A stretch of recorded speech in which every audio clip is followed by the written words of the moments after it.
Aí, deixa eu te perguntar. Você, por um acaso, já sofreu preconceito? Peraí, deixa eu consertar meu cabelo. Você, por um acaso...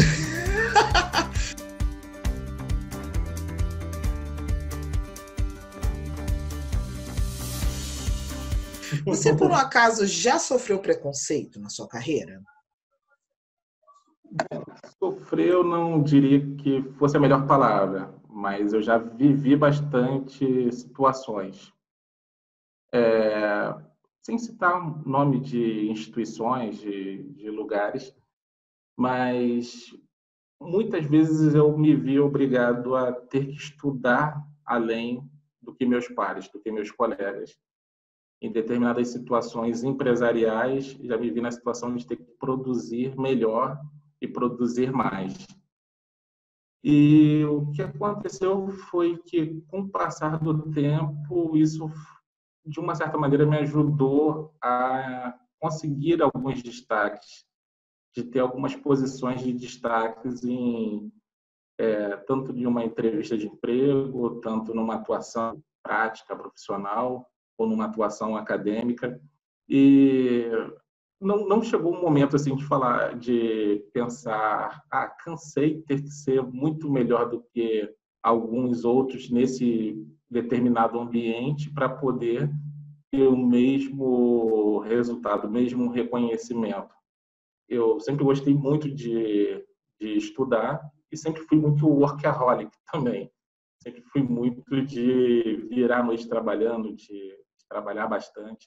É algo que é muito comum à minha rotina desde o meu programa trainee, desde o final da graduação. Mas é algo que eu vejo que é muito presente. E quanto mais se caminha, mais se percebe como as coisas são feitas com certas sutilezas. E com o tempo se adquire as ferramentas necessárias para poder lidar com isso. Mas, infelizmente, é uma questão ainda muito marcante na nossa sociedade. Há muitos espaços que você chega e você vê que eles não são representativos em relação à grande maioria da população. A diversidade presente na população não está presente em determinados espaços. Agora, vou citar um exemplo, a minha última experiência acadêmica em termos de estudo na Universidade de São Paulo. Foi um ambiente que eu não percebi o racismo, é um ambiente muito voltado para o conhecimento. Então, já me vi 2 horas da manhã na sala de estudos, com um colega intercambista, um muçulmano, outro colega já numa diversidade em termos de LGBT, e outra colega que já sofreu muitas questões, simplesmente pelo fato de ser mulher, foi preterida em algumas questões profissionais, mas naquele ambiente acadêmico o que valia mais era o que cada um tinha a contribuir em uma determinada pesquisa.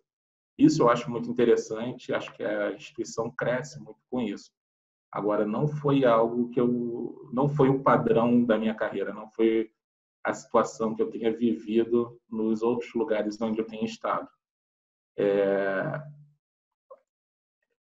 Tem um aspecto que te obriga a ser melhor do que você já é, mas tem um aspecto muito negativo, que para alguns a internalização não é tão sutil, não é algo tão palatável. E, perceptivelmente, muita gente acaba ficando pelo caminho. E quem perde são as instituições, quem perde é a produtividade do país. Essa é uma questão muito forte, muito presente, que a gente precisa superar enquanto sociedade. O que é bem complicado é a questão da sutileza. Não é algo que é muito visível e, por vezes, quem não vive essa realidade não compreende. Acha que é uma invenção, acha que é alguma questão de perseguição.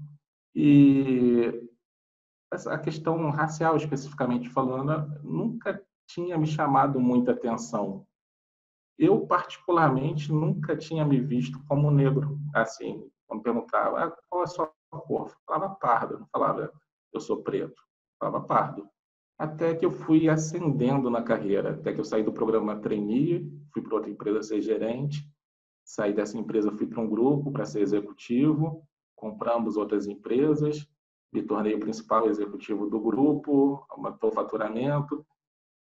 Enfim, por outro lado, depois fui ser fiscal do Estado, saí de um emprego público que eu queria estar atuando no mercado, fui para uma consultoria boutique, chama Consultoria Boutique, que faz projeto para empresas com faturamento acima de 200 milhões por ano.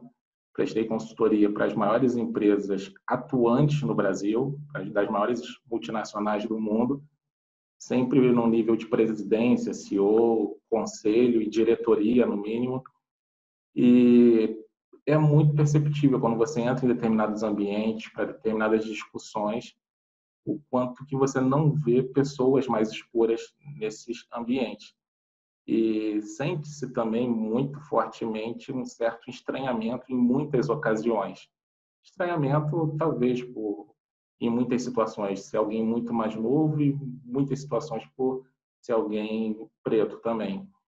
Mas até então não me via muito como preto. Até que quando essa ascensão de carreira foi acontecendo, quanto mais próximo ao topo eu fui me aproximando, ou como executivo, ou como um prestador de serviço, ou como acadêmico,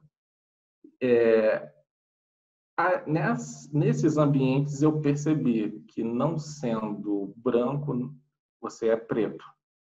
A partir dessas experiências, dessa vivência, a partir de uma evolução na carreira, é que eu me entendi mesmo como preto, que eu percebi que eu não sou pardo, não sou moreninho, por mais que em alguns momentos, de uma maneira até meio carinhosa, tentem colocar assim, mas não.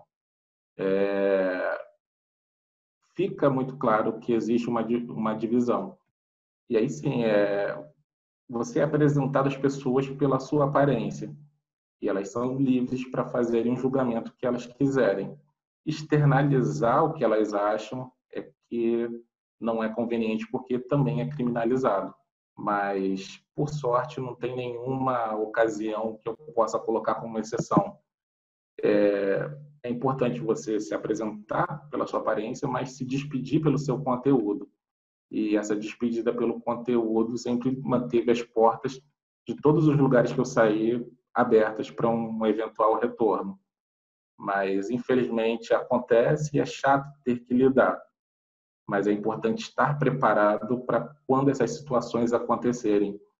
E note que eu não falei para se essas situações acontecerem, mas para quando essas situações acontecerem, porque é fato que acontecem.